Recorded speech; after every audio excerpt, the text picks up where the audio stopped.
grupo junto com o Ministério, um grupo que foi organizado pelo professor Braga e é coordenado pela professora Rosiane Matar, da Escola Paulista de Medicina.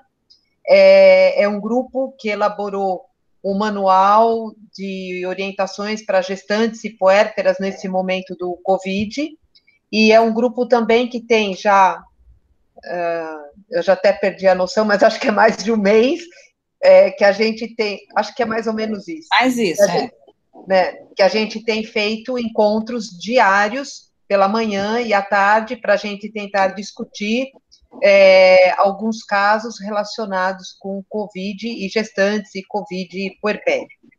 É muito bom poder estar aqui e queria dizer que eu tenho um prazer muito grande estar aqui com a professora Sigrid.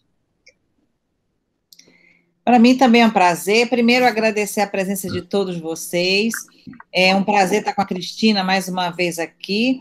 E é o que ela falou, na verdade, o nosso objetivo é, dentro de um caso clínico, a gente aproveitar e colocar algumas situações do nosso manual, orientações importantes, discutir os casos, troca de conhecimentos, porque é uma doença nova, ninguém sabe tudo, é um monte de coisa que ainda falta para a gente descobrir, a gente vai aprendendo dia a dia, e essas aulas têm sido, assim, maravilhosas, esses encontros têm sido maravilhosos, porque é uma troca de experiência, e eu, pelo menos, a cada reunião, a gente aprende muito com todas as pessoas que participam. Então, nosso objetivo é tentar discutir, trocar conhecimentos de uma doença que a gente está lutando para tentar ter o maior sucesso possível, especialmente para as nossas grávidas e puérperas. Foi um prazer, meu nome é Sigrid Cardoso, eu sou de Manaus, sou professora da UFAM. Estamos aí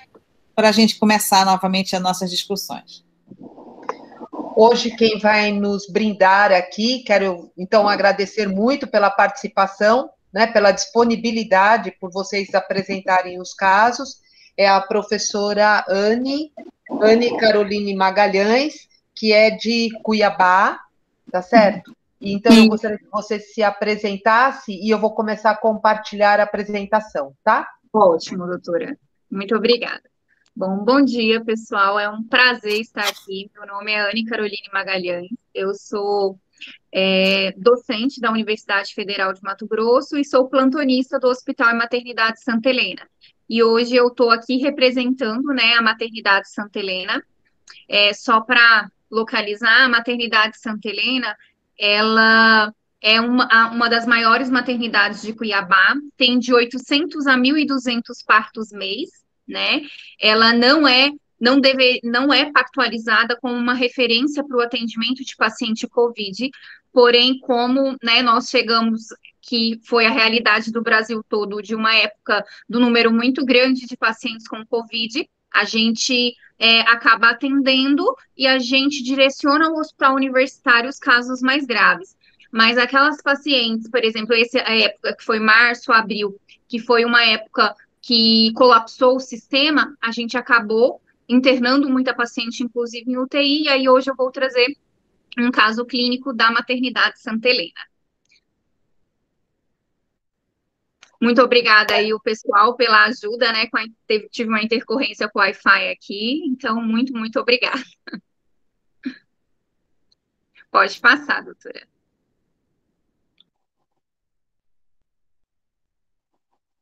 Seu microfone está desligado, Cristina.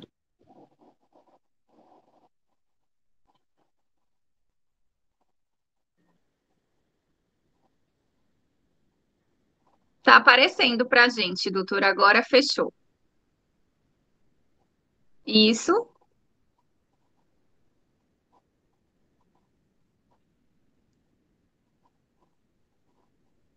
Pode passar para o próximo. Isso, pode passar mais um pouquinho. Ótimo. Vou começar, pessoal. Bom, paciente FNS, 19 anos, primigesta, solteira, né? Ensino médio incompleto, manicure, natural e residente de Cuiabá, Mato Grosso, primigesta, sem comorbidades referidas e sem intercorrências prévias no pré-natal. Na admissão, na maternidade, ela não tinha o cartão pré-natal. Ela foi admitida no Hospital Santa Helena no dia 3 de abril de 2021, com 27 semanas e 2 dias por um ultrassom precoce de 6 semanas. Bom, essa paciente tem uma história que ela começou sintomas gripais, né, cefaleia, coriza, tosse seca, no dia 27 de março de 2021. No dia 31 de março, nós temos um centro de triagem COVID para o adulto aqui em Cuiabá, que é no estádio de futebol. Essa paciente foi a esse centro de triagem, fez o PCR antígeno, e esse PCR antígeno veio positivo. Foi orientada ao uso de sintomáticos, mas ela apresentou uma piora da febre, da tosse, a tosse passou de seca para com expectoração e dispneia.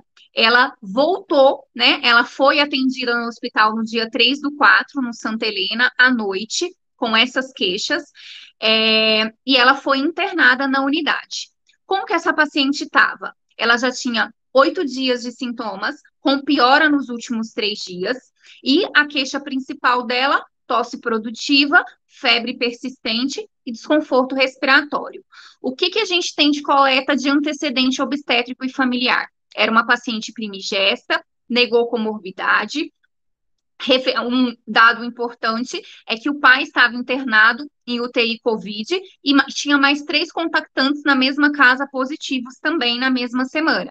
Não portava cartão de pré-natal e a paciente referido no prontuário que estava com muita dispneia e não foi prosseguido, né? Foi uma história mais objetiva. Portava um PCR antígeno para SARS-CoV-2 detectável do dia 31 e não tinha exame laboratorial. Bom, e exame físico? Essa paciente estava em regular estado geral, anictérica, acianótica, taquipneica, acianótica e febril. Ela tinha uma pressão arterial de 100/75, uma frequência cardíaca materna de 126, frequência respiratória de 28, temperatura axilar de 38,1 e uma saturação 90% em ar ambiente. A ausculta respiratória, murmúrio reduzido bibasal, tinha estertor difuso, tinha esforço respiratório, né, descrito tiragem, e dos outros aparelhos respiratórios dentro da normalidade, membros inferiores sem edema, sem empastamento. O exame ginecológico, né, obstétrico e ginecológico, altura uterina de 26 centímetros, tônus preservado, movimento fetal referido como presente e o batimento cardiofetal de 156. Ao exame ginecológico especular dela, colo sem lesão, sem perdas vaginais espontâneas ou a manobras, e o colo estava amolecido, posterior e impervio.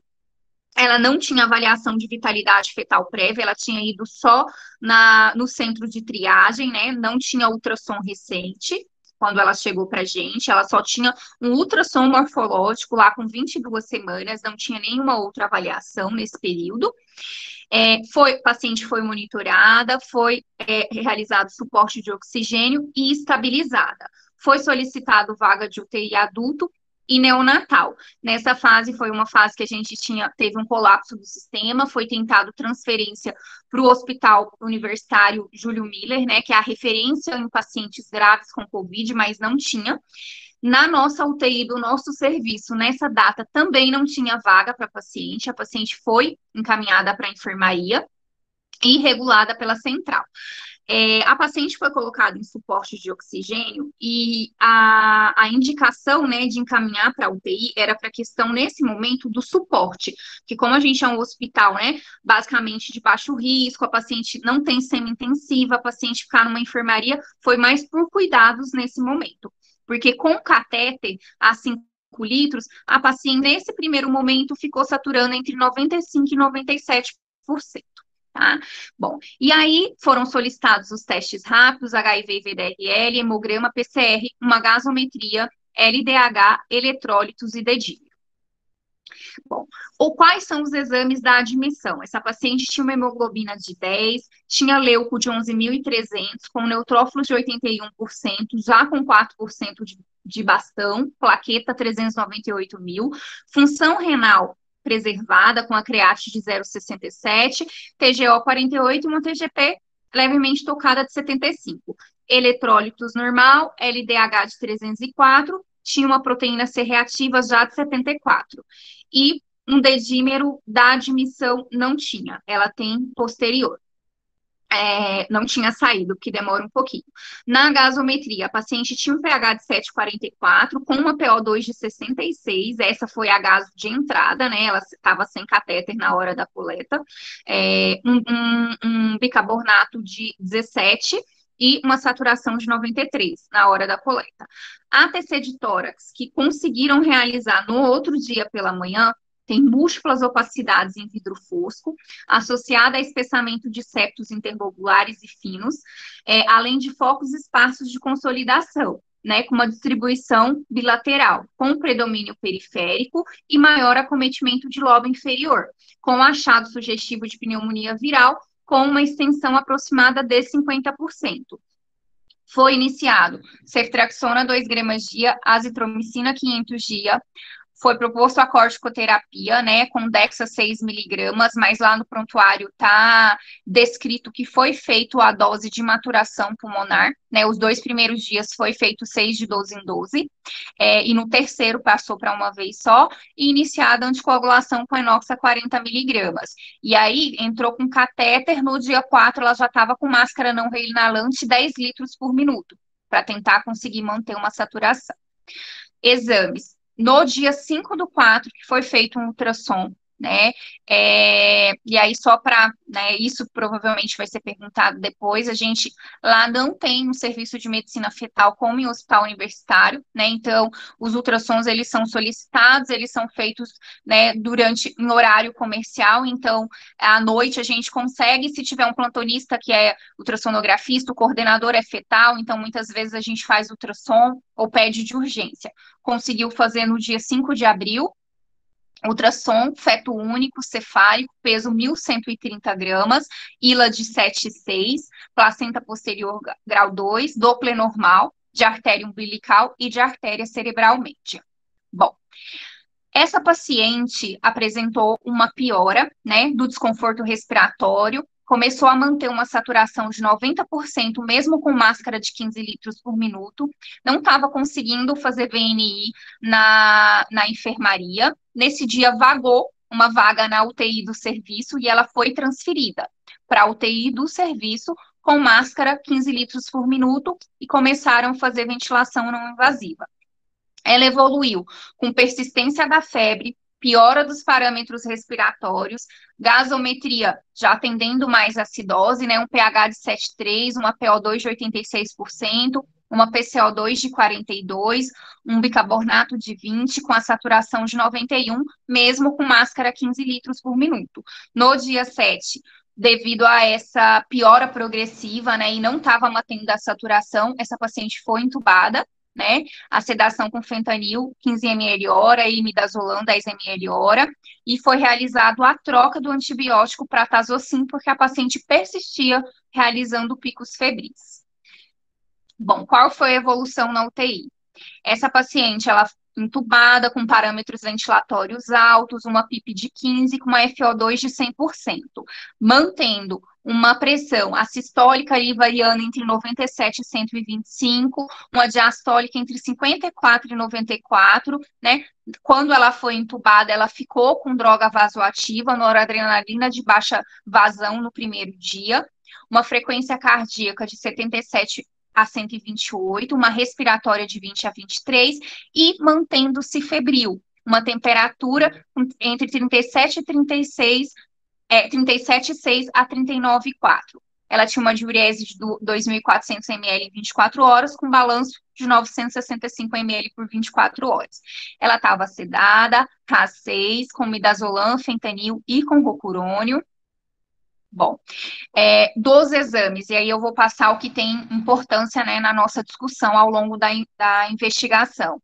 Ela entrou com hemoglobina de 11, né, teve uma queda de hemoglobina ali durante a internação, ela entrou com leuco de 11.200, e aí ela já tinha um padrão com 85% de neutrófilos à entrada, com bastão de 4%, E aí, aqui no dia, a gente tem, né, uma evolução desse leuco, depois deu uma diminuída depois da mudança, mas a gente vê que sempre os neutrófilos estão predominando. Plaqueta deu uma reduzida, mas manteve normal. A função renal, ela tem uma create de entrada de 0,9, mas ao longo da internação ela foi se elevando. A gente tem aqui uma create de 1,28 já no dia 11 de abril. O LDH também aumentando, ela tem um dedímero, né, do dia 8 de abril de 4.500. O PCR, né, o da entrada era 70, e a gente vê que aqui no dia 6 ela já tem um PCR de 180, né, e aqui na UTI deu uma leve queda, depois deu uma aumentada no PCR progressiva. E lá a gente não consegue fazer a procalcitonina nesse serviço. O lactato também elevando, os eletrólitos, né? Teve uma queda de potássio importante, com início de reposição, a urocultura que saiu aqui no dia 8/4 negativa, e não tinha descrição de hemocultura no prontuário. A gente vê que o pH, né, a paciente entra mais tendendo a um pH, né, a um agaso de gestante mesmo, com pH de 7,43, e quando ela evolui aqui depois da intubação, ela já está com pH de 7,3, né, já tem um PCO2 de 42, um BIC de 20, e já está entubada aqui no dia 8. Aqui no dia 11, que vai ser a data do parto, a paciente mantém com pH de 7,33, uma PO2 de 85 e uma PCO2 já subindo de 51 e um BIC de 25. E aqui é importante frisar que a paciente está entubada e ela está mantendo, mesmo entubada, com parâmetro máximo, uma saturação de 70%, né? Bom, pode passar, doutora, porque esse aqui é depois do parto, e aí eu vou falar do parto primeiro. Bom, essa paciente, então, ela apresentou uma piora importante, né, mantendo febre, taquicardia, mesmo com parâmetro ventilatório alto, ela estava saturando entre 70 e 84, com uma FO2 de 100%. Foi trocado o antibiótico para meropenem e teicoplamina, e reiniciado, né, a droga vasoativa. Ela tinha ficado com noro no primeiro dia da intubação, tinham tirado, e aí nesse dia aqui, que é o dia 11, já reiniciou a noradrenalina. Eu trouxe esse caso porque eu participei da interrupção da gestação, né? Eu sou plantonista ali. Quando eu cheguei, o pessoal da UTI chamou para a gente avaliar essa paciente. Né, uma paciente muito grave, ela saturava, o máximo que a gente conseguia era 70, 75%, com FiO2 de 100%. E aí, assim, discuti com o plantonista a opção da gente pronar ela, mas, enfim, a gente, infelizmente, tem a resistência de alguns colegas da intensiva de pronar gestante, né? Ela já estava 2 dias saturando, dia 10 até o dia 11, saturando entre 70% e 80%. Eu fiz um ultrassom à beira do leito, até liguei para o meu chefe, já tinha um Doppler de artéria umbilical com IP acima do P95, um ILA de 4,5, né? O ILA lá do dia 5 era 7,6. Não é uma decisão fácil, né? A gente definir se vai interromper ou não, mas considerando a piora clínica materna, ela não estava conseguindo manter uma saturação maior que 80%, e a gente não tem condições de manter a monitorização de vitalidade, né, ali já com ILA de 4,1, um IP de umbilical, nós optamos, né, como equipe, de realizar o parto dessa paciente. Bom, o parto cesáreo, então, foi com 28 semanas e 3 dias, foi realizado em UTI, porque a paciente não tinha condições clínicas, né, ela estava instável, não tinha como deslocar, devido à instabilidade. Durante o parto, a paciente, ela ficou o tempo todo saturando ali 70 e uma frequência cardíaca de 140, né, foi um ambiente bem ansioso, não é fácil a gente fazer parto numa UTI. Ela teve atonia uterina, teve necessidade de uso de uterotônico, a gente fez ocitocina 40 unidades, fez misoprostol 800, eu tinha lido que a gente não deve fazer o metergin, né, para as pacientes em vigência de Covid, e aí, quem sabe, depois a gente pode até discutir isso, eu tinha visto num artigo do UpToDate, então, o que eu propus de fazer ocitocina 40, misoprostol de 800, transamin de 1 grama, fizemos massagem, já estava ali preparado para fazer o belinte, e aí respondeu, contraiu, né? A paciente, URN, um sexo masculino, peso 1,370, Apgar 688, foi encaminhado para UTI neonatal, entubado, foi feito, né, o PCR para COVID negativo do bebê. Como que a paciente evoluiu? Em POI de cesárea, ela estava em UTI, em ventilação, né, mantida em sedação plena, foi mantido o uso do meropenem e da teicoplamina, foi trocado a dexametasona por metilprednisolona e passado a anticoagulação dela depois que o sangramento cessou, né, 8 horas, manteve profilática, depois ampliou para 40 de 12 em 12. Mantida com midazolam, fentanil e nora, né, na cesárea, ela chegou até 40 ml hora de noradrenalina. Aí depois, ao longo, né, a gente fez ali por volta de 11 horas, à noite ela já estava com 15 ml hora. E depois do parto, já no primeiro dia à noite, que eu, antes de sair do plantão, eu fui ver a paciente, ela já estava saturando em torno de 80% a 85%. Resistência mantida, né, a gente sabe que o ideal seria pronar depois de 24 horas, e aí, como ela teve uma atonia, ficou-se a dúvida se pronava ou não pronava já, e ela ficou saturando entre 80% e 85% à noite, no dia da cesárea.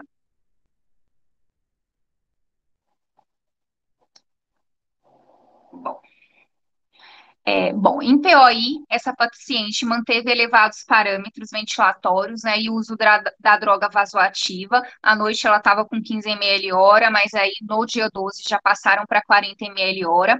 Optaram por, na madrugada, pronar a paciente, porque realmente ela não estava subindo a saturação, estava mantendo ali 80% a 84%. Febril, manteve febril, taquicárdica, hipotensa instável, né? Estava usando Ancoron 20 ml hora, Rocurônio 50 ml hora e Fentanil 25 ml hora, mantido meropenem e teico, anticoagulação plena e metilprednisolona estava usando 1 miligrama de 12 em 12. Né? Ela teve uma piora importante, mantendo febril, taquicárdica, mesmo com parâmetros ventilatórios altos, ela estava saturando ali entre... Peraí, doutora, acho que o meu voltou aqui, só um minutinho. Eu estou acompanhando por aqui porque eu não estou conseguindo enxergar o da tela. Acho que ele foi para... Bom, tá. E aí, qual foi o desfecho? A paciente, ela evoluiu. Isso, nós fizemos a cesárea no dia 11, por volta das 11 horas da manhã. No dia 12, ela passou o dia todo, pronaram ela estava saturando entre 80% e 84%. Na madrugada do dia 12 para o dia 13, a paciente evoluiu com bradicardia, parada cardiorrespiratória, parou em assistolia, foi realizada uma manobra de ressuscitação por 50 minutos, evoluiu para o óbito às 5h30. Essa paciente ficou com um tempo de internação de 11 dias. O recém-nascido, ele permanece em UTI, meu último plantão esse fim de semana, fui ver o bebê, foi tratado infecção, no momento ele está em ar ambiente, está na UTI para ganhar peso e aguardando alta.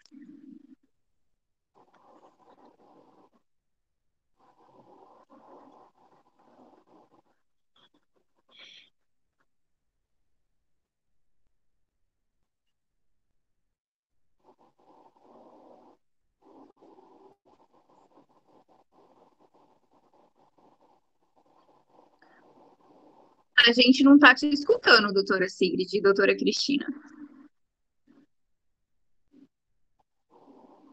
Estava desligado o meu. Ah, tá, agora sim. Desculpa.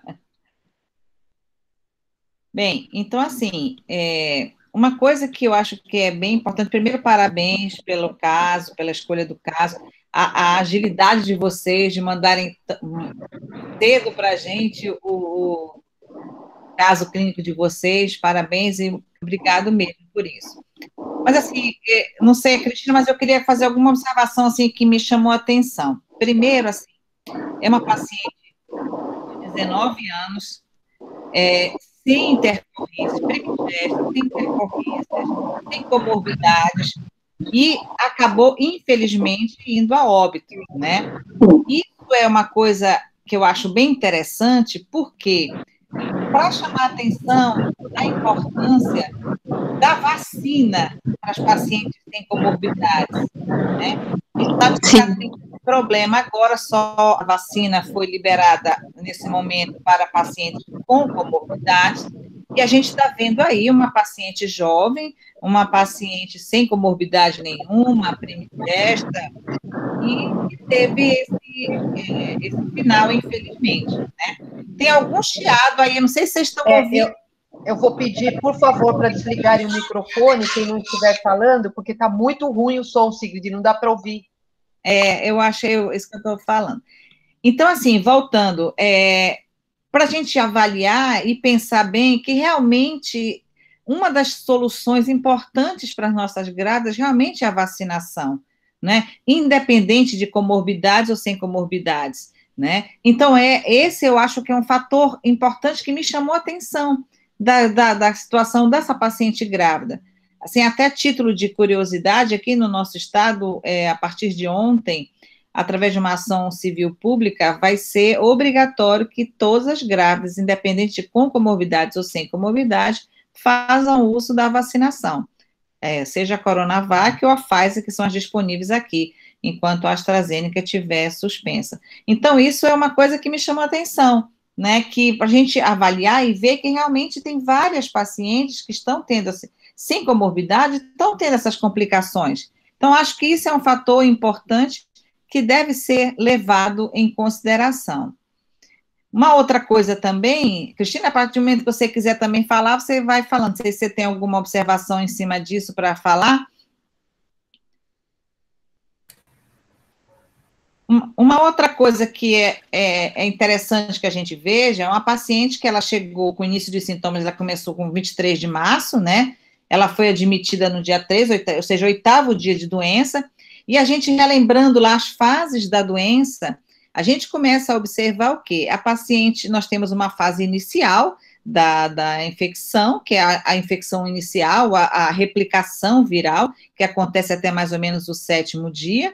Entre o 7º e o 10º dia é aquela fase pulmonar, aquele sinal importante de alerta, e um fator que eu acho que é bem interessante ser frisado, não sei aí no estado de vocês, mas a gente tem observado que essa variante P1, essas pacientes, elas pioram muito mais rápido e ficam por um tempo maior, ou seja, tanto que a gente ficava sempre nessa observação entre o 7º e o 10º dia, a gente está observando mais tempo, justamente porque a gente consegue observar que há uma piora do quadro dessa paciente após esses dias. Então, isso eu acho que é uma coisa também interessante de observação. Não sei como é que está sendo a observação. Se vocês estão tendo esse tipo de situação em que as pacientes acabam piorando mais tardiamente do que quando era com a outra variante, quando era no início da doença, né? Não sei como é que vocês estão aí, Anne. Doutora, isso foi bem nítido, né? Como eu sou visitadora no hospital universitário, então a gente acaba, né, acabou pegando muitas pacientes COVID o ano passado e esse ano, que a gente percebeu, né, que esse ano, e aí eu acho que pode ser pelas variantes mesmo, pacientes mais jovens, sem comorbidades. O ano passado, a nossa média etária eram ali pacientes 30, 34, aí os grupos de risco, obesa, hipertensa, com comorbidade. Esse ano já mudou totalmente. As pacientes piorando naquela fase que a gente achava que elas já estavam saindo da infecção, ali 10º dia, 14º, e paciente jovem sem comorbidade. A gente até fez um relatório, né, de quantas pacientes a gente atendeu esse ano. Nossa média de 2021 deu 25 anos, muito diferente do ano passado. Então, assim, isso está acontecendo por aqui e muito preocupante, né? As pacientes ficam graves muito rápido, né? Entre ir para um catéter, para uma máscara de alto fluxo, VNI, tubo, às vezes é menos de 24 horas. Então, assim, isso tem sido bem preocupante e difícil, né, o manejo. Sim, sem dúvida. Realmente é uma preocupação que a gente tem percebido isso demais, né? E o que deixa a gente com uma preocupação importante, porque acaba perdendo um pouco o domínio, ou seja, você imagina aquela situação, e é isso mesmo, o Covid é isso, cada vez vai mudando e vai apresentando outras coisas e a gente vai aprendendo. Uma outra... Sigrid. Cristina, você quer falar alguma coisa? Desculpa aí. Não, é que eu caí porque acabou a força na minha casa. Eu estou com o celular aqui, desculpa, eu não estou conseguindo me reconectar aqui no computador, né? Certo. Mas Nada. pode continuar, me organizar aqui, desculpa. Eu só Tá ruim aí um pouquinho, Cristina. Quando você tiver legal. Sigrid. Não te ouvi, Cristina. Cortou. Tá muito ruim. Enquanto você se estabiliza aí, deixa eu ir passando acho, umas coisas que eu acho que são interessantes também, Anne. Na hora que ela chega para fazer o diagnóstico, foi prontamente feito o diagnóstico, se tratava de uma paciente numa fase grave da doença, né? E isso é interessante que no nosso manual está bem desenhadinho. Quando a gente caracteriza que a paciente está grave, é aquela paciente que tem sintomas respiratórios de agudo, grave, ela tem dispneia, tem desconforto respiratório, a paciente tinha saturando, já não estava saturando tão bem, e na nossa recomendação foi exatamente como vocês fizeram. A gente, quando acontece uma situação dessa, com esse quadro clínico, a gente entra com exames, solicitando exames de laboratório. É importante que vocês façam, e eu acho que isso é uma coisa interessante, que a gente também tem lutado para que as pacientes tenham acesso a fazer o exame, a testagem, que é muito importante, porque com a testagem a gente consegue realmente ver como está a situação, como pode agir, e eu acho isso muito interessante. E a gente sempre orienta também a solicitação dos exames, inclusive todos pedidos por vocês, hemograma, creatinina, ureia, PCR, dedímero, ferritina, inclusive a tomografia. E nesses casos, só lembrando que tem outras pessoas também assistindo, a conduta é exatamente a que vocês fizeram, é internar essa paciente. Internação da paciente com esse estado, que a internação melhor seria com leitos de UTI, né? Internar em UTI, o que vocês tentaram, e é o que a gente tem visto, sabe, Anne? Nós temos uma reunião, o grupo de trabalho tem se reunido uma vez por semana com gestores. Por quê? Porque a gente sabe da dificuldade que todos nós, no país inteiro, estamos tendo. Então, não é vocês, não é aqui no Amazonas, tem outras situações em que a gente fica com desespero. A paciente precisa ser internada, precisa de suporte de UTI e a gente não consegue.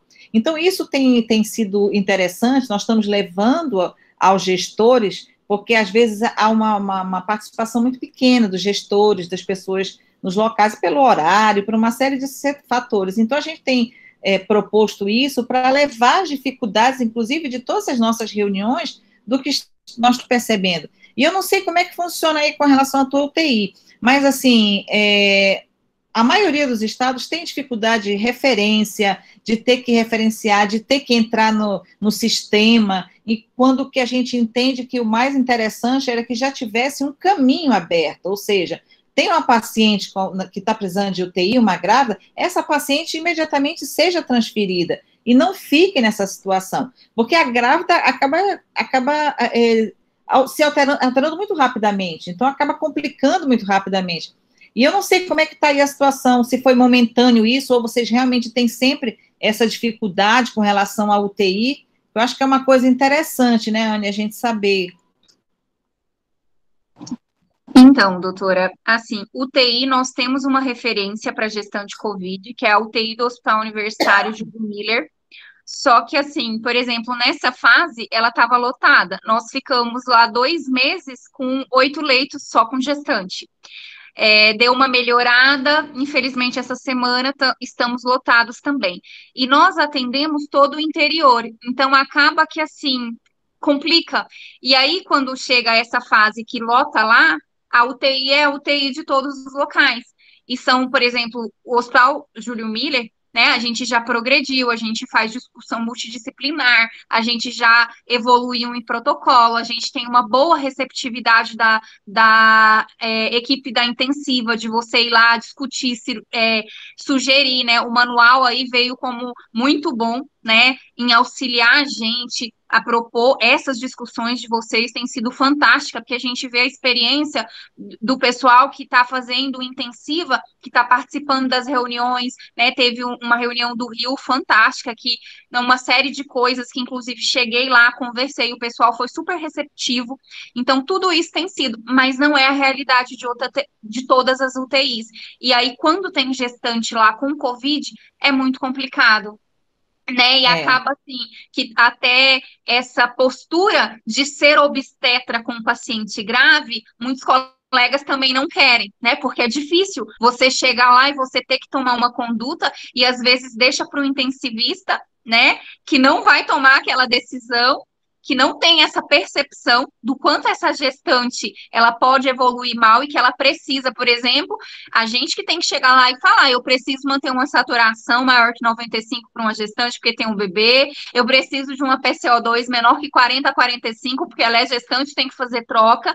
Então, assim, a gente está caminhando, graças a Deus de UTI a gente tem uma referência, mas quando colapsa o sistema, a gente tem esse grande problema. Mas eu vejo que, assim, que é aí o que você disse, né, da questão dos gestores se achegarem mais a gente, ouvirem mais. A nossa grande problema é a articulação daquelas pacientes que o sistema precisa enxergar, que é o que a senhora falou. A nossa realidade, o que está acontecendo muito, é paciente que está ali lá na UPA, já internada, com catéter, precisando já ir para macro, e que o sistema não enxerga, e que às vezes ela só chega para a gente porque um colega que conhece liga desesperado, e aí ela já chega muito grave, precisa ser entubada. Então, assim, essa articulação, né, as referências, até de quem monitora, de quem não monitora, qual serviço. Por exemplo, aqui a gente tem um centro de triagem que está atendendo, está testando, mas os colegas às vezes me ligam e você fica, o único lugar que é porta aberta é essa maternidade que é baixo risco e que ainda bem que está atendendo, né? Porque senão as pacientes não teriam para onde ir. Mas esse fluxo, ele não é bem desenhado e é o que a gente tem lutado muito, aí tá a Inês aqui participando, a gente tem tentado muito estabelecer, né, esse fluxo para otimizar e evitar que essas pacientes cheguem tão graves, né? Sim, a gente percebe realmente isso em todos os lugares também, viu, Anny? Realmente é uma dificuldade. Cristina, voltou legal aí? Quer falar alguma coisa? Nossa, que horror! Acabou a força, aí pifou a internet, agora voltou. Deixa eu ficar quietinha, né, para ver se não acontece. Não, eu acho que é tudo importante, eu tentei ouvir algumas coisas, mas eu gostaria de frisar, Sigrid, que eu vi que você comentou isso no começo, que é importante a gente fazer o diagnóstico precoce para poder ajudar mais essas pacientes e o fluxo para onde elas precisariam ir. Eu sei que isso é difícil, porque nem sempre você tem outros hospitais, quer dizer, você quer fazer esse fluxo, quer que esse fluxo corra, ele flua, mas você não tem para onde encaminhar, porque como você viu, estava cheio, né? Acho que uma outra coisa que eu gostaria de falar era da evolução e do momento, né, dos dias em que tudo ocorreu, porque quando a piora dela foi quando ela estava, né, a partir aí do 8º, do 10º dia, que ela estava entrando no processo inflamatório, que a gente sabe que tudo é pior, inclusive quando foi feito o procedimento. Olha, Anny, a gente entende a complicação, porque para nós também, às vezes, é difícil, a gente não tem acesso, não tem acompanhamento obstétrico adequado, né, dessa mãe, porque ela está numa unidade de terapia, mas talvez, né, a indicação, ela poderia ter sido adiada, tentando esperar um pouco a melhora das condições maternas. Não sei, porque fica simples a gente falar agora numa coisa retrospectiva, né?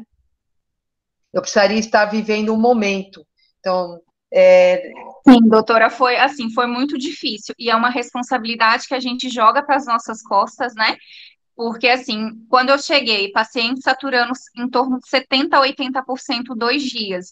Uma resistência muito... Porque, na minha cabeça, qual seria a progressão? Tinha que pronar a paciente, já que ela estava 2 dias saturando em 70% e 80%, e nós tínhamos isso já deveria ter sido feito, né? Exatamente. E nós tínhamos um bebê acima da viabilidade. E esses 2 dias que a paciente estava saturando 70%, 80%, não tinha avaliação de vitalidade. Então, eu achei que, inclusive, nem ia ter BCF quando eu fui avaliar a paciente. Me surpreendi, aí descemos o ultrassom, liguei para o professor que é da fetal, para ele supervisionar, porque eu não sou, a gente faz ultrassom, mas assim, não sou fetal. Então, para você dizer que tem alguma coisa alterada, liguei de vídeo, que é uma coisa bacana que a gente está conseguindo fazer lá, e aí, né, essa situação, mas não era de imediato por alteração de vitalidade fetal, e aí conversei com o colega, mas muito resistente em pronar, não querendo pronar, e aí eu pensei, né, não sei se a percepção de quem tiver à noite vai ser a mesma, nós podemos perder os dois,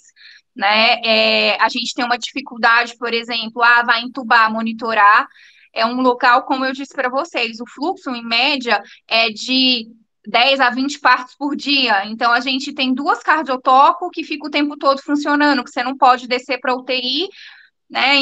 E assim, é difícil, às vezes eles entubam e não chamam. Então, tem toda uma dificuldade do serviço. Realmente não foi fácil. É quando você fala, você fazer ali no leito de UTI, pensei 1000 vezes, vamos fazer, não vamos fazer, discuti com os colegas, até liguei para um professor mais experiente, o que a gente faz. E aí, assim, a gente vê que a paciente piora muito a progressão depois, mas, assim, naquele momento, né, foi uma decisão em conjunto que a gente achou que era melhor, porque a gente não teve o feedback ali do intensiva em pronar ou não a paciente, não queria pronar, tinha essa resistência. Sabe que às vezes eu fico imaginando, não, porque assim, nessas aulas, uma coisa assim que me tem sido muito útil, que eu acho que é importante para todos, a gente aprender a trabalhar com outros profissionais, né? Então, ontem não, que dia que é hoje? Hoje é sexta. Quarta-feira, a gente teve uma discussão sobre transporte, né? Então, quem atua no transporte da paciente, o enfermeiro, o médico que está lá, quer dizer, como é diferente a atuação com a gente que está no lugar estável, né? Quer dizer, que está parado, que não tem nenhuma dificuldade. Como é diferente a gente conversar e ter acesso ao intensivista. Então, às vezes eu fico pensando que nessas reuniões seria extremamente oportuno, interessante, se as pessoas que participaram do caso, por exemplo, alguém dessa terapia, dessa unidade de terapia, estivesse também para ouvir, não é? Porque a gente sabe que é difícil, mas a gente está aprendendo muito com eles, mas eles também poderiam aprender algumas coisas com a gente. A gente imagina que é difícil a pronação, mas poderia ter iniciado essa pronação, não quando ela piorou no final, antes, já desde o início, né? Desde a primeira internação dela, já poderia ter iniciado. Quer dizer, também não sei te dizer se a gente teria outros resultados, porque a gente aqui está discutindo, e a gente está aprendendo. Cada caso que aparece, a gente aprende muito com vocês. Então, eu também não sei se teria grandes modificações, mas a gente poderia ter tentado, né? Eu queria até fazer uma observação, que realmente o que a Cristina diz é importante, porque já tem algum estudo mostrando, Anne, que quando você faz, e fora da gravidez, por algum processo inflamatório, a gente sabe que o COVID é uma doença inflamatória, adora ambiente inflamatório. E quando a gente faz um procedimento nessa fase ativa da inflamação, a possibilidade de mortalidade é em torno de 40%. Então, é uma preocupação. Claro que a gente olhar o caso depois é muito fácil, né? Pensa, e realmente eu acho que é uma das coisas mais difíceis com essa situação do COVID é a decisão do parto. Porque quando está abaixo de 24 semanas, tudo bem, você vai preservar a mãe, a situação, tudo mais. Acima de 34, se a mãe está piorando, vai ter que entubar, talvez seja interessante interromper. O problema foi exatamente onde vocês estavam, entre 24 e 34, que fica uma situação complicada, é uma situação realmente difícil. Mas, assim, o que a gente tem visto é que quando você tira nessa fase a paciente ruim, paciente numa fase mais ativa, ela tem uma possibilidade muito maior de piora, né? Poderia ser o mesmo desfecho dessa paciente, mesmo que não tivesse feito a cesariana, mas é uma observação que a gente faz, que eu acho que é interessante que seja observado. Porque se você for notar pelos exames, Anne, aqui, ela foi operada no dia 11, né? Ela estava com os parâmetros, não estava legal, mas no dia seguinte houve uma piora maior ainda dos exames dela, se você for comparar, né? Ou seja, houve realmente uma piora importante. E a gente entende essa dificuldade porque realmente é ali, você está ali, ou faz ou não faz, e se não faz, você fica com medo que pode dar um problema para os dois, e se faz, pode dar também. Então, são situações realmente muito difíceis, né? A Fernanda até brinca que é a pergunta de $1 milhão, saber que momento a gente vai fazer o parto nessas pacientes, né? Uma outra observação que eu acho também que talvez a intubação dela, até pela dificuldade que vocês tiveram de ler, talvez tenha sido um pouquinho tardia, né? E quando a paciente, e às vezes o intensivista tem medo de intubar a grávida, né? E isso também pode piorar a situação, porque quando você vai intubar mais tardiamente, a paciente já está muito desequilibrada, né? Então está desaturando muito, ou seja, o estado dela já está ruim na hora que você vai intubar. Então, todos esses fatores são fatores importantes e difíceis. Tenho certeza que é uma situação realmente muito difícil. Essa situação que a gente está até lutando para que tenha um obstetra junto na UTI, e é uma situação nova, porque a gente, obstetra, não tem muita afinidade com UTI, e o intensivista também não tem muita afinidade com obstetrícia, do ponto de vista de conhecimento. É uma situação que a gente está vivendo agora, que a gente está treinando, que a gente está indo para as UTIs, exatamente por essa situação que a gente está vivenciando, mas não é o nosso métier, né? Não é a coisa mais comum que a gente costuma fazer. Então, e eu acho que o obstetra com o intensivista tem tudo para dar certo para a melhoria dessas pacientes, porque a gente coloca a visão obstétrica, por exemplo, quando tem oligodrâmia, a gente tem que orientar a paciente quando está na UTI, ele sempre diminui o débito. Então, isso tudo acaba a gente podendo explicar que se de repente melhorar um pouquinho, isso pode ajudar para a paciente melhorar o oligodrâmia e, consequentemente, melhorar a situação desse bebê. Então, e outros detalhes que, por exemplo, 95, mínima, a gente considera para a gravidez é 95 para mais, né? Então, já eles, na intensivista, já é um valor menor. Então, são detalhes que, de cada especialidade, que eu acho que se unissem. E aí a gente sempre tem conversado isso, né, Cristina, tentando ver se o obstetra também fica na UTI para ter essa visão mais ampliada, entendeu? Do que vai acontecer. Mas, assim, realmente é uma situação difícil, a decisão difícil, para ver, às vezes, a indisponibilidade, por exemplo, o pessoal do HC tem muita experiência, eles colocam a castografia contínua ali na hora. Então, alguns locais a gente tem essa dificuldade realmente, né, de poder ver ali o momento, tá? Primeira coisa que acontece é ataque cardíaco, o bebê fica taquicárdico pela situação de acidose que está ali. Se continua essa acidose, ele começa a fazer bradicardia. Então, você tem como monitorar isso, vendo de uma maneira mais adequada essa vitalidade, e que às vezes a gente tem dificuldade realmente em outros locais, né? Então, essa sua dificuldade, Anne, pode ter certeza que é de todo mundo, viu? Todo Sim, mundo tem o mesmo desespero. Ansiedade, né? Sim, exatamente, o mesmo desespero. Porque a cardiotoco, que é feita computadorizada, eu acho que é só a USP que tem, porque nós também não temos. A gente tem um aparelho comum, né? E quando a gente tem paciente na UTI, nem sempre a gente tem disponibilidade de deixar esse aparelho lá, porque também depois tem toda a parte de limpeza, de higienização do aparelho, tudo, quer dizer, a gente nem sempre, então é muito difícil, tá certo? A gente está falando aqui do que precisaria ser feito, mas nem sempre a gente tem acesso a isso, né? Mas de tudo, acho que a gente discutiu, são algumas coisas que eu acho que a gente tem que lembrar, né? Primeiro, quem está, e isso a gente tem sido, assim, falado de forma repetitiva, o nosso colega mais importante é o que está na unidade básica de atendimento. Por quê? Porque ele tem que ter uma expertise, e para cada lugar aí, ele tem que começar a imaginar quanto tempo vai demorar para ele conseguir uma vaga para internar num hospital, ou numa obstetrícia, ou num hospital geral, que possa atender a paciente com Covid, e desta ir para uma UTI, se houver necessidade. Então, o colega da unidade básica, ele tem que saber as orientações, ele tem que já, para não encaminhar uma paciente de uma forma tardia, Porque se ele encaminha de forma tardia, tudo é pior. E quem está no hospital também conseguir saber quais são os pontos de gravidade, que, como a professora Sigrid já falou, para nós a saturação ela é diferente de uma paciente não grávida, então, se ela está com uma saturação menor que 95, tá certo? Ela já tem que ser encaminhada, já se pensar numa UTI para essa paciente, então a gente tem que começar a pensar, eu acho, de forma mais precoce.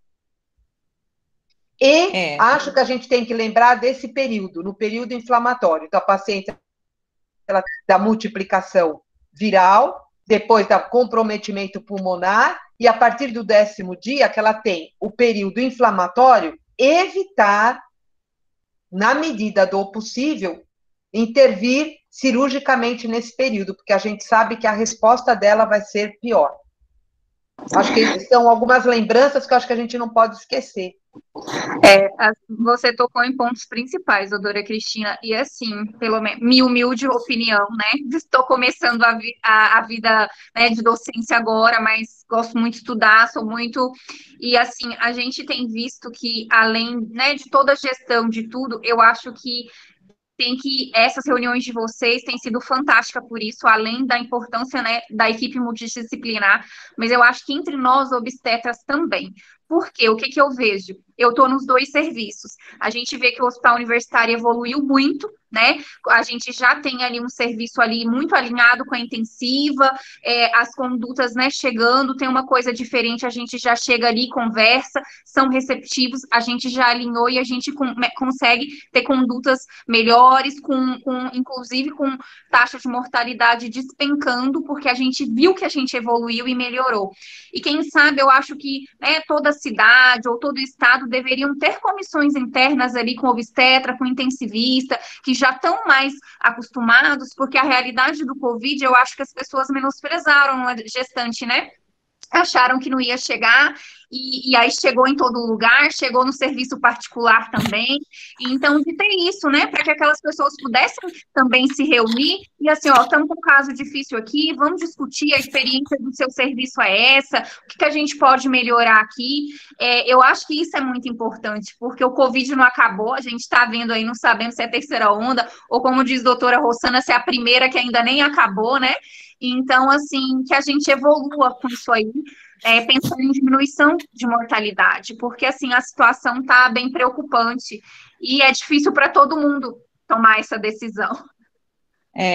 Eu acho que uma coisa muito importante que a Cristina falou é exatamente isso. As pessoas que estão na base, lá na atenção básica, é fundamental. A gente, por exemplo, colocou no nosso manual aquele score de alerta obstétrico que é muito tranquilo de ver e você não precisa de nenhum aparato. Ou seja, aonde você estiver, você com aquele quadrinho, colocar esse quadrinho numa área onde você faz... Eu vou pôr.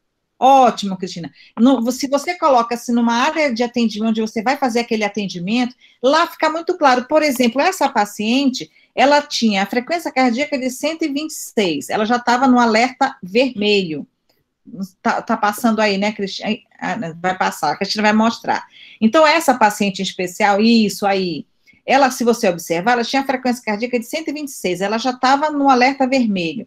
A frequência respiratória 28, ela também já estava no alerta vermelho. Temperatura 38,1, também no alerta vermelho. A saturação 90, também no alerta vermelho. Ou seja, essa paciente na atenção básica, em qualquer local, quando você olhar, se você já tem, e a gente caracteriza o quê? Se a paciente tiver 2 ou mais sinais de alerta amarelo ou 1 vermelho, a gente já fica com a preocupação, por quê? Porque essa paciente tem uma possibilidade de agravo dessa doença, ela tem uma possibilidade de desfecho desfavorável, né? Então, isso é uma coisa que não precisa de nada, não é só parâmetros mesmo comuns que a gente não precisa de aparelho, não precisa nada. Então, acho que isso também é interessante. E na atenção básica, uma coisa que a gente tem que sempre lembrar, assim, dependendo do local onde você esteja, o que você tem que fazer, na verdade, é tentar transferir, enquanto essa paciente está só no catéter de O2 ainda, ali de 5, 6 litros por minuto, porque depois fica muito difícil, depois vai ficando mais complicado. E dependendo da distância, dependendo do local onde você esteja, pior ainda, né?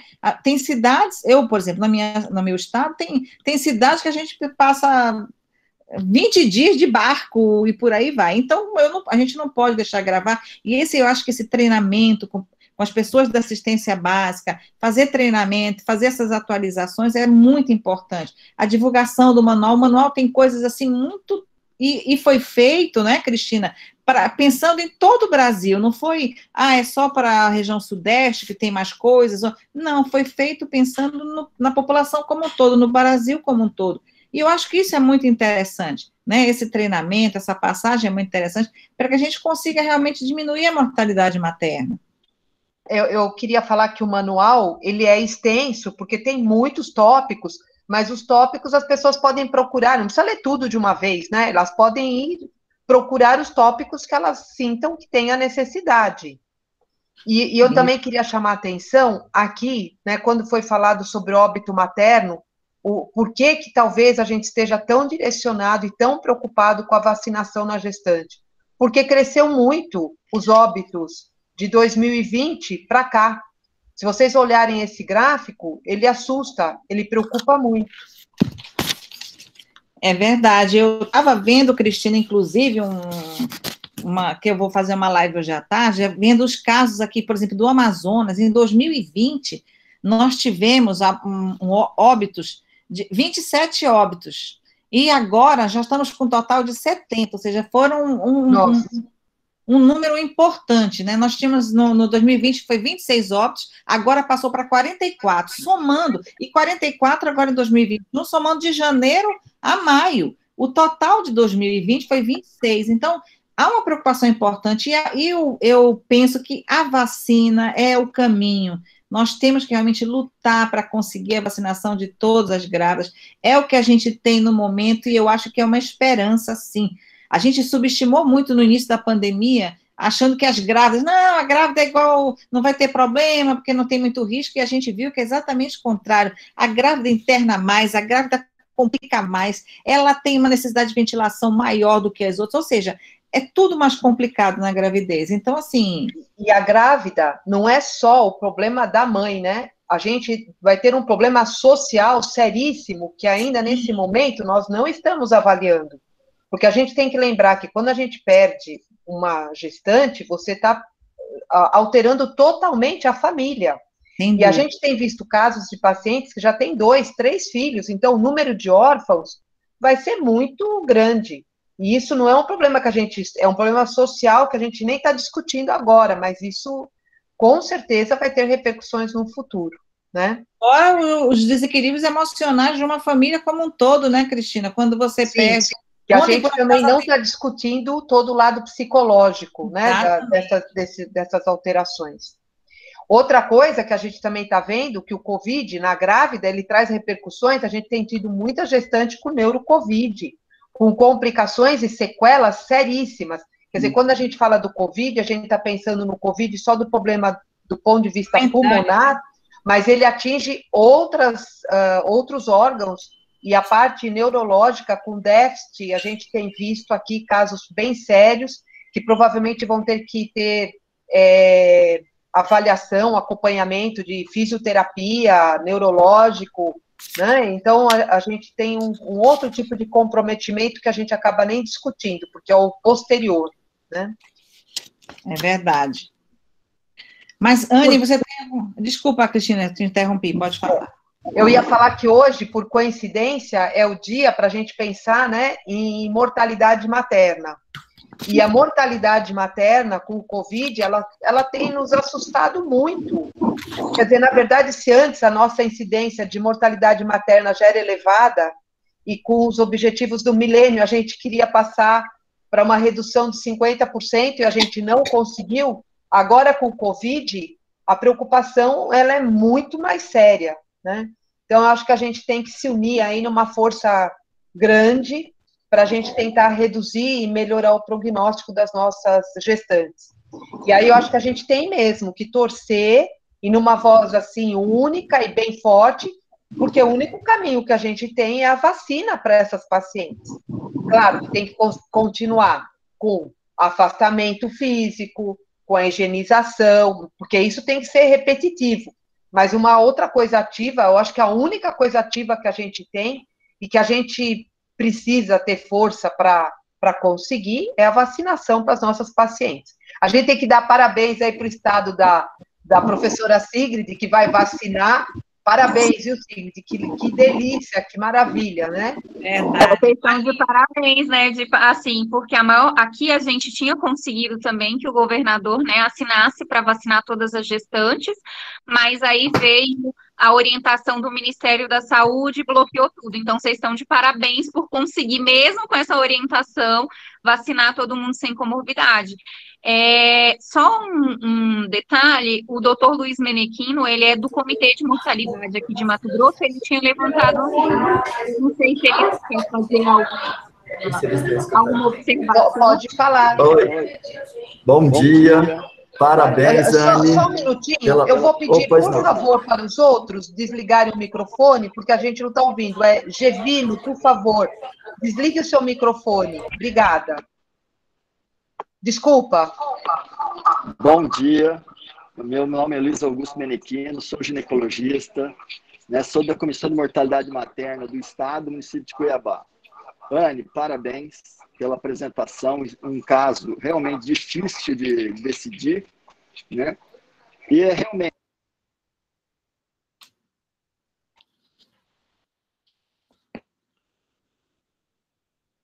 Não estou conseguindo, só eu que não estou ouvindo? Oi, acabou a... Bom dia. Não estamos ouvindo, ele travou. Está ouvindo? Agora sim. É que acabou a bateria do meu celular. Eu entrei pelo computador. Desculpa aí.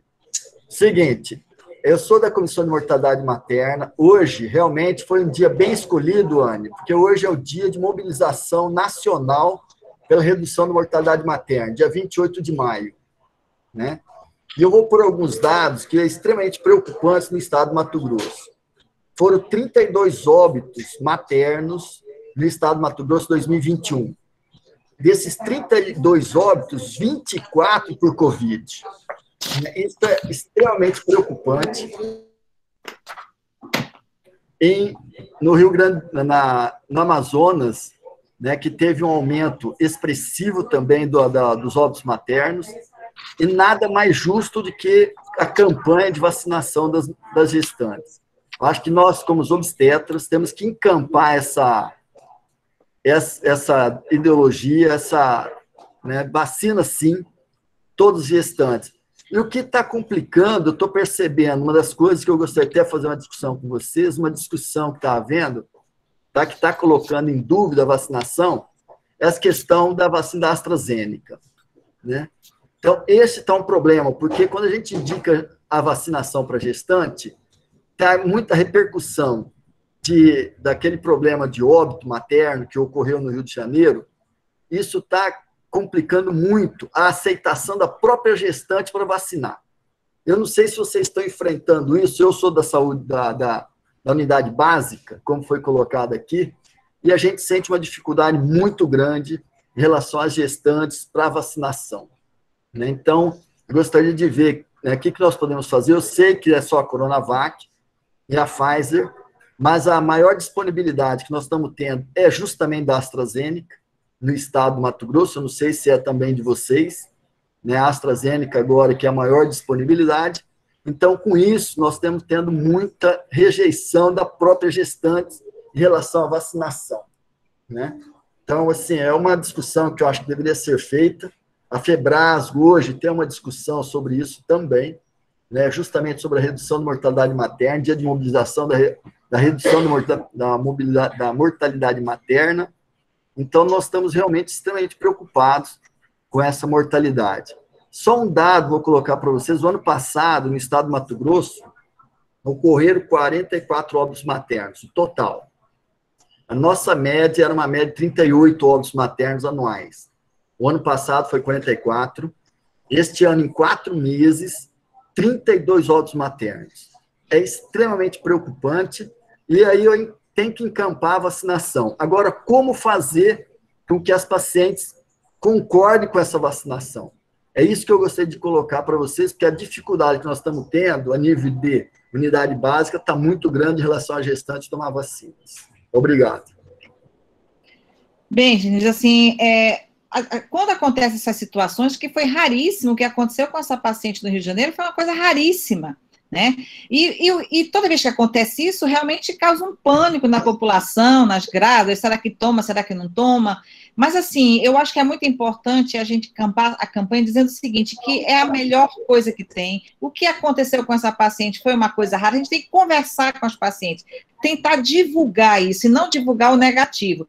Divulgar que realmente é uma situação rara, que isso é muito melhor para a paciente. Se você parar para conversar com a paciente, mostrando, uma equipe como um todo, mostrando o benefício que essa vacina vai causar a essa mãe, a esse bebê, ela vai quebrando esses tabus, porque é natural, a pessoa não tem conhecimento de causa. Então, se eu não tivesse conhecimento, tivesse grávida, acontecesse, eu também ia ficar preocupada, será que eu faço? Será que... Então, assim, eu acho que é o diálogo, é a multiplicação, a explicação de uma equipe como um todo de saúde, mostrando a ela dos benefícios, do que pode ajudá-la, do que pode salvar, mostrar como a mortalidade materna está acontecendo, e aí ela vai entender, pelo menos uma boa parte, né? Às vezes a gente mesmo falando tudo não entende, uma boa parte vai entender que realmente é a melhor saída, entendeu?